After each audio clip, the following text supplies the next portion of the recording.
Hello and what is happening, everyone? I'm Yamimash, and this is going to be a commentary where I talk about something I've never really spoke about before.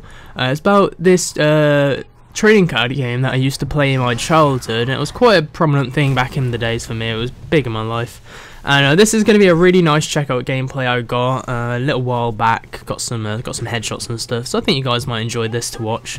Okay, so let me just go right ahead into this. It's quite weird talking about it because I don't usually talk about it. It's quite embarrassing in a way. I won't go up to a girl and go, "Hey, guess what? I used to play this card game." The card game was no, it was not Pokemon, by the way.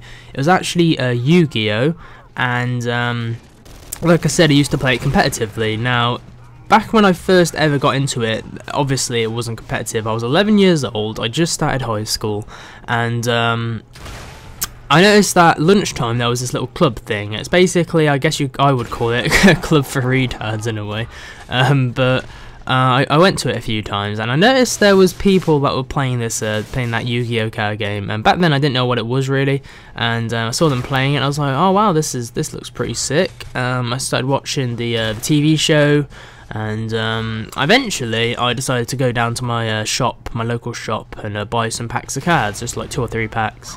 And I remember my first rare card being a Flaming Cerberus. I remember that because actually I don't know why. That's a bit weird. Anyway, so it was a good year of just basically going to that club and playing just for fun before I decided to take it to a competitive level.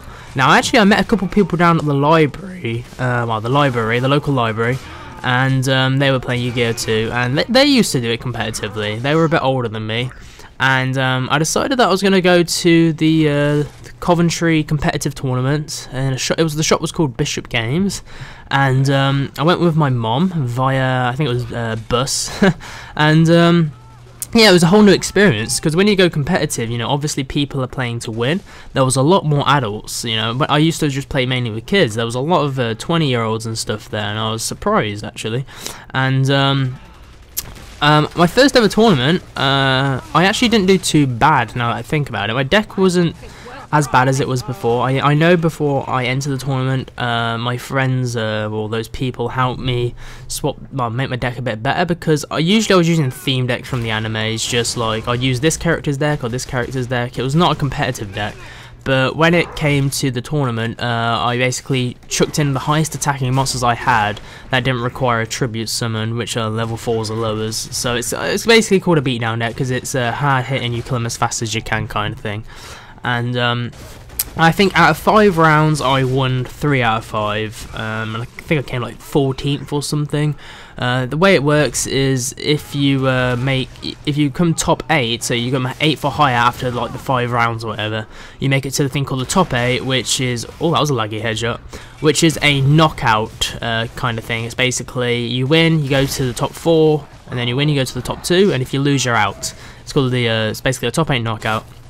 And if you make the top 8, the prizes get progressively, increasingly better, obviously. So if you come like 9th below, you won't make the top 8. You get like maybe 1 pack. If you make it to the 5th to 8th, that's the quarterfinals. You'll get maybe 2 packs, 3 packs, and then top 4 or semi-finals, maybe 4 packs, and then second might be 6, and then first might be 8, something like that.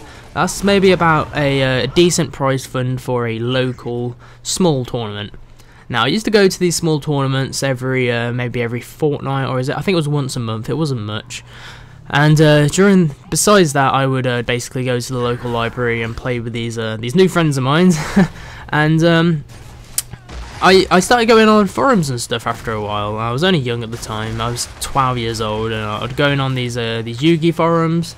Mostly it was trades and stuff on that site, but I would check the tournament section and see when local tournaments were coming up.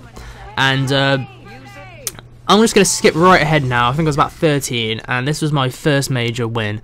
It was a regional tournament, and it was in Marston Green, which is near Birmingham, I believe. And I travelled there. I think I travelled there by myself pretty much. It was quite bad. I don't know why my mum let me go out that far now that I think about it. But it was a big tournament. There was over 200 people there. The local tournaments I used to go to had about 32 people there. It was a lot bigger than the local ones, and there was people from around the country. And what a regionals is, if you make the top 4, you qualify for the nationals, and the nationals is the biggest tournament in the country, held once a year.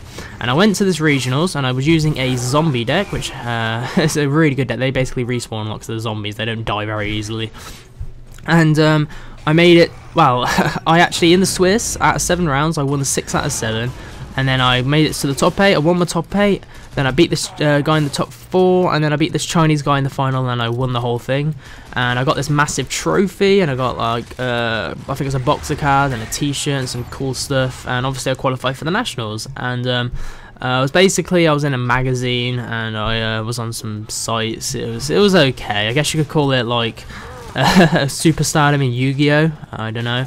And then I went to the nationals, didn't do too good in my first nationals. I think I won 4, lost 3, and I dropped out. Basically dropping out is where you go up to the guy and say, I'm just gonna quit now, and they just drop you out of the tournament. And then I qualified for this thing called the Ferris Tour Finals, which is the second biggest tournament in the country besides the nationals. I think if you win the Ferris Tour, you get a rare card that's only like a few in the world, and you get like a laptop. And my first Ferris Tour Finals, I think I came 10th, so I barely missed out on the top 8. Sometimes, even if you get enough wins to make top 8, you might not make top 8 because there's so many people that have that many wins. So you come like 9th or 10th, and that really sucks. And then the year later, I went to another nationals, and then I think I came 11th. That was almost top 8. And then the Ferris Tour Finals that year, I came 3rd, which was a really good placing. I only lost because I think I rushed and I got a bit nervous. You find that in a big tournament top 8, you're going to be watched by like over 100 people because you're placed in like the center of the hall, and there's chairs around you in the top 8, and people just sit down and watch you, and there's people like recording and taking pictures. It's a bit weird. But yeah, by the end of my Yu-Gi-Oh! Career, I guess you could say, I ended up being 23rd in the world based on the ranking system by UDE, 2nd in my country, and I qualified for the European Championships 3 years running, which is the second biggest tournament in the world. I qualified from a ranking, more or less. If you're ranked so high in the country, you just instantly qualify, and that's how I kept qualifying. But because I was so young, I never went to these tournaments, because it's a lot of money to travel across the world, or at least through Europe, just to play a card game. So, you know, it was a lot of fun. I did it for a long time, and I stopped, I think, when I was about 15, and I kind of miss it. So I hope you guys enjoyed this little story. I hope you enjoyed the gameplay, and I'll see you all in the next video, so take care everyone.